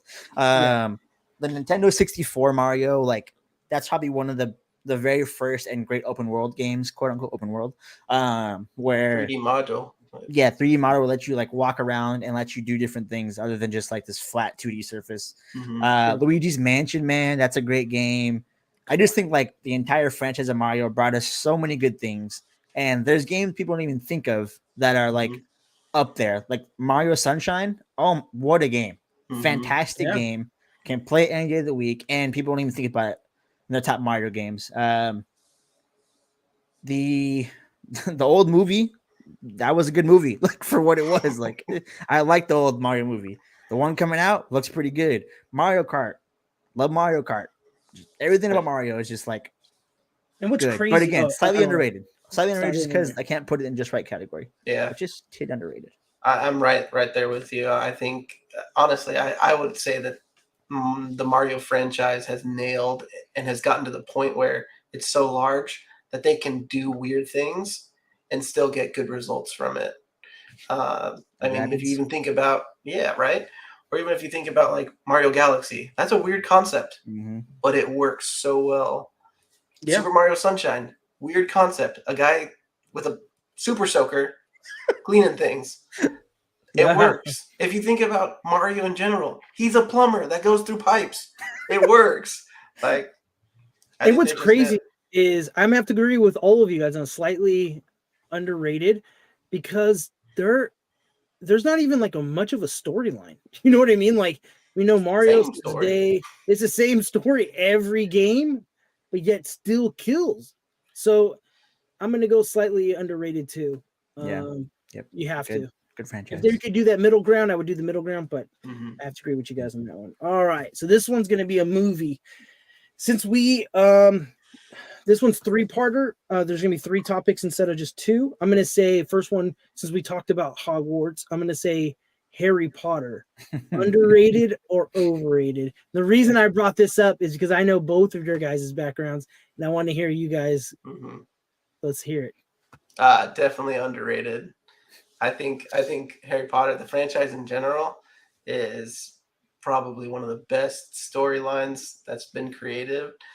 There's been some faults, but the core, there's so many different ways you can take that first 1 through 7, and there's so much from books to movies to even their games, which I played as a kid, which were so fun.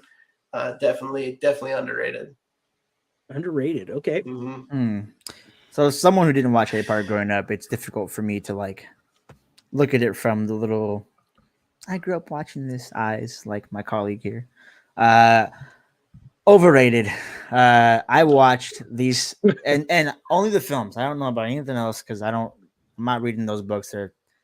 I tried an audiobook of it, and that took me 30 years to finish too. So like it doesn't matter with audiobook or a regular book, it's still a long read. Overrated because the amount of hype I heard from not just like the guy I watched it with, which is here on my screen, but also the guy that I'm with here as well, Steven. Yeah. Like everyone and the hype they made it seem like I never heard about Jesus. You don't know what Harry Potter is? No, I've never seen it. You never seen Harry Potter?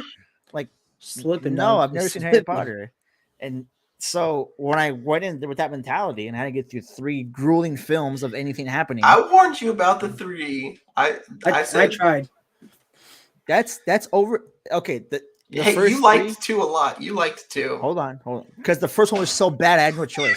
Anyways, so the first 3 movies were just the first one was really bad. First off, but the context of which I was told to put it in, it made sense. The bad child actors. Yeah, whatever. I'll stay off that number 1, but that's part of the franchise, so I have to include it. Well, there's another. I think not. Is it after 4? Might be the 3rd one where they just walk around. No, it's like the 6th one or something like that. The Horcruxes. Yeah, the Horcrux ones. Yo, no, that's 7 part 1. I can count that as like a part of the not good movies because they walk around for 3 hours straight and get absolutely nowhere whatsoever. Matter of fact, they're so far off the mark that like the next film they bring them back to where they're supposed to be, and it's where they've already been the whole time. Like, why would you even go that far out? So that's already half of the films not being good. The 4th film, okay, Scorsese himself couldn't have done better in that film. Okay, the last 30 minutes of the final film. Goblet of Fire. Yeah, it's Goblet of Fire, right? Yeah, it's Goblet. The last 30 minutes of the final film, Avengers Endgame couldn't even be better than that. Okay, that leaves me with 4 and a half movies of just awful garbage. So overrated by a mile because this is gonna sound crazy, but as someone who didn't grow up watching Harry Potter, I like Fantastic Beasts, the 3 we've gotten so far, way better than the first 3 or any of the 3 combined in the regular Harry Potter lore. So I'm going to have to say everything you just said was very valid, but I'm going with Andrew. I am biased like a mother. And I'm going to say that you just didn't get it. You know what I mean? I like Hunger Games better than I liked Harry Potter. Hunger Games isn't horrible, but it's not terrible. But whatever. Okay, I think Harry Potter, the one of the best franchise movies all time. The lore is amazing. You get crazy deep into it. I like the lore. That's the crazy part. When I got explained the lore of things, I was way more intrigued. Yeah. That's what you miss. That's what you miss not knowing the books. Like the movies. The movies are good by themselves. But there's a lot of drawbacks that if you didn't know the book, you miss out on a lot of that. Ain't my fault. Yeah, you miss a lot of backstory on certain characters and why they're there. Yeah, and the Godfather is the same way. It's only a small portion of the book. It's still one of the greatest made movies of all time. So speaking of the Godfather, the next one actually is the Godfather. The Godfather. Is it going to be overrated or underrated? So. Can I ask a clarifying question?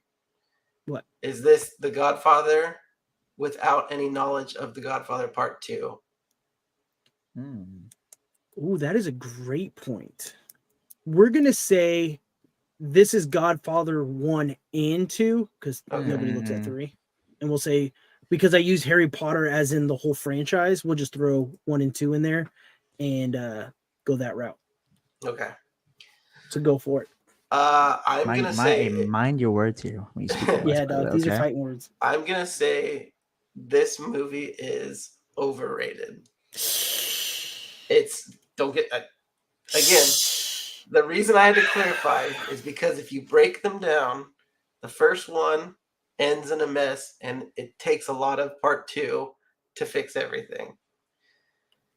If it's by itself, 1, not that good. 2, together, it's great. I know I'm just digging myself a grave right here. But the fact that it's like the best movie of all time, it doesn't do it for me. No, I think it's a great movie. The No, we're Titanic talking isn't about- being talked about here. The Godfather. Yeah, we're not talking about Harry Potter either. We're talking about The Godfather. Yeah. You know what I mean? Like, Yeah. No, not Iron Man 3. The Godfather. Mhm. yeah. That's where I stand. Well, So we're looking for a next new host or a new Just Ramize real quick. This is one where I could put in like just right, but I can't. yeah. But So if I could have done that, I would. But you lean the wrong way. Is the one. Yeah, problem. we definitely noticed that. Underrated. It's hard calling it underrated because it's perfectly rated. right. Have you ever met someone that says, "I don't like this movie"? Never. No. Never. Overrated. I had, but hold on, but hold on. I have met folks that say it's on the top 5 or top 10, underrated at that point. Yeah. Like Yeah, Goodfellas, not above The Godfather. American Mm. Gangster, no. Training Mhm. Day, no. Those are iconic too. I've heard people say, and not just like of all time films, like right, because Casablanca is like probably like argument for Casablanca, I've gone with the one stuff like that. But when I say the best gangster film and someone doesn't say The Godfather in the top 3, it's a problem. Mhm. It's like saying you don't like pizza. You don't talk. I don't know. I don't know how else to like say it. It's just like a perfect film. I mean, it's shot beautifully. It's paced that really one- well. There's absolutely no messes in the ending whatsoever. I don't know what he's talking about. Outside of dude. like being eager to like what's coming next, I followed along just fine. It was all cleaned up. Yeah, that's. the I'm trying to Michael's- remember. it. Michael's storyline might be just like one of the best pivots of a character ever. It's great. I know that Brando. I mean, I don't know what to say. Marlon Brando was in it. Great movie. Great, underrated by a mile. If it comes to one of these questions, underrated. Yeah. Yeah, I think this is a hard one because it's like Harry Potter. It's too good to be one or the other. That's Why you true. bring Harry Potter up? I respect that. I respect redeeming quality. The fact that like I could clip that alone and we go viral just off of how dumb it sounded. Like Godfather and Harry Potter are the same thing. Like, No, that's that. If you take it out of context, yeah, that's what it's going to look like. I'm going. I'm clipping and and we're posting clipping it that. We're immediately. definitely you were definitely gonna get canceled. I'm gonna have to go with it is underrated. It's one of them. People give it the love, but they don't give it that love of like, oh, they just say it to say it. But no, it's one of the best movies of all time. Amazing. If not the best. So this last one, I am stuck in the middle. I can go one way or the other. I'm hoping. I know Matt's answer. Don't know yours. But this one's going to say Lord of the Rings, and we're going to end it on this one. Lord of the Rings, because Lord of the Rings. Are we encompassing The Hobbit with that, or just Lord of the Rings? I am throwing the whole Lord of the Rings franchise in this. Hobbit, all of it. The Lord of the Rings franchise, and not in the video, just in the cinematic or the movies. Lord of the Rings. So the TV show we're not. No. Right. Okay. Yeah, I didn't even watch that. Wow. I've had a revival of Lord of the Rings not recently, but in my last couple of years, where like my brother was so far deep into the Lord of the Rings, like how I'm with Marvel now, that like as a kid I didn't understand like what I didn't. It was guys walking in a forest, for lack of it, like that's the description, right? And then I kind of I rewatched The Hobbit first off, because The Hobbit's good. I always thought The Hobbit was good in my opinion. Then I rewatched Lord of the Rings with The Hobbit present. Like I kind of watched it out of order, right? I think it is slightly underrated. Now, before I would have said I don't. This is beyond me. It's overrated by a mile. But after rewatching everything and putting the pieces together, I got entrapped with wanting to see like more content. I watched the TV show, for example, on Amazon Prime. Underrated. I can't really say why. I just don't hear about it enough. When it like I hear about more about Harry Potter and more about like Star Trek and Star Wars than I do Lord of the Rings. And I think as a collection of films, it's better than Star Wars and better than Harry Potter. And I don't hear about it enough in a collection of films. The pop culture part of it is different, but the cinema behind it, a better string of films than most franchises, I would say. Yeah. Massively underrated. This Lord of the Rings is awesome. Like, if you're talking about just the films themselves, great. The music behind it, oh man, I could get lost in that music forever. Acting was great. Like, oh, I loved it. Shall not pass. Massively. That I get teared up in some parts in those movies where it's like it's hitting deep. Anytime you see Sam and Frodo having a conflict. Oh yeah. Yeah. Massively. Both you guys going to say underrated, right? Massively, not just slightly. Like slamming that button down. I am also going to say underrated. I am not a huge Hobbit fan in those movies. I could have done without them. Just the 3 standalone movies pretty much by themselves. I could have been totally fine. What's weird is Matt likes that movie and it's just them walking, but then made fun of Harry Potter because they were just walking in a forest. But I digress. No. Because Lord of the Rings establishes in the very first 30 seconds of the film, we are walking the screen across the entire world. Therefore, we're going to walk for a long time, but encounter things. They encountered nothing except for like that one thing where Ron almost killed him with a sword or something like that. And that's it. That's it. The only thing I have a problem with Lord of the Rings is Gandalf had a bird. Why did they just get on the bird and fly and drop the ring off? Says. He says, "Fly, you fools!" And yet they walk. Hmm? Why didn't they just fly? And just this movie could have been over. Like, yeah, they're fools. Well, I guess easy enough answer for me, I guess. I guess so. if a wizard tells you to fly and you're like, nah, we're good. Yeah, fools would be the last thing I call somebody. There's gonna be a whole bunch of other words coming out of my mouth, but you know what I mean. But I guess they had to get to where they were going. Here's another part where I think it's underrated and it's not talked about as enough, or as much as other. We'll call it like nerd culture. That's kind of like getting popularized. Is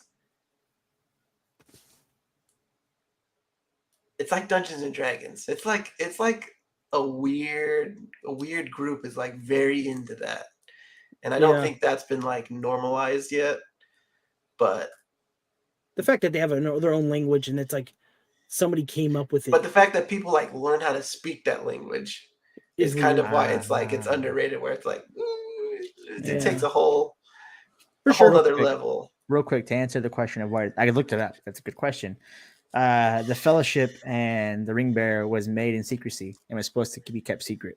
If they flew over the towers into the mountain, it would have been pretty obvious. Not that it wasn't at the end of the film anyway, but the purpose of them was to be secretive, which is why they picked the little guy. Yeah, it makes sense. I just think it was dumb. Mm-hmm. You know what I mean? But you could also say the same thing about Harry Potter. Why didn't Voldemort just put himself in a penny and like went and bought bubble gum or threw himself in the ocean and he would have lived to forever? You know what I mean? That makes no sense either. Matt probably doesn't know what I'm talking about, but I do. That I've watched the films. It's like that could have just easily. Do you get it? I don't think you fully get it. Yeah. Do you get it? Listen. Do you identify? No, I'm just kidding. I get it. It's about the biggest plot armor in the world. That question isn't even as valid as me saying, why doesn't this fool just tell him what to do in the first place? It's like going through 7 films and 7 years of Hogwarts to just tell him what to do anyway at the end of it. Just tell him what he needs to do and why he's there, and the first film ends it all. Same thing in Lord of the Rings, but it is what it is. All right, I guess we're going to agree to disagree, and I guess that was it. Overrated or underrated? I think there wasn't a lot of argument there. A lot of agreeing. I tried to keep it PG-13 with these topics, but yeah, we'll run it back some other time. Figure it out. All right, you want to close it out, Matt? Yeah. This has been another fun podcast with the homies and Andrew. Good conversations, good talks, good topics. Overall, great podcast, I think, guys. Fun episode. We might have a different structure next week. We might not. We're still playing around with how we're going to do this, but I like how it's flowing. I think you guys like how it's flowing. Until next week, this has been the Slightly Unqualified podcast, and we are dipping out.